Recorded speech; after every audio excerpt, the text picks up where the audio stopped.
बॉलीवुड के भाईजान सलमान खान संगीन बीमारी में मुब्तला रहे। वजह क्या बनी, अदाकार ने खुलकर बता दिया। आइए जानते हैं।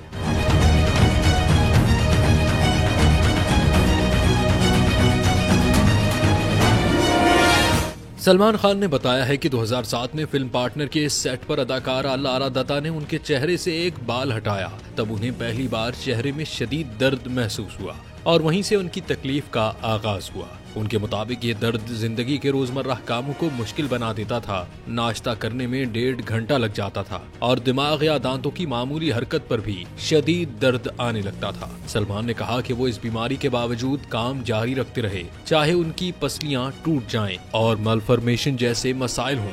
डॉक्टरों के मुताबिक सलमान खान को ट्राइजेमी न्यूरोलॉजिया एक आसाबी आर्जा है जिसमें चेहरे की बड़ी नर्व मुतासर होती है, जिसके बायस छू लेने, हल्की हवा लगने या बात करने पर भी शदीद दर्द महसूस होता है।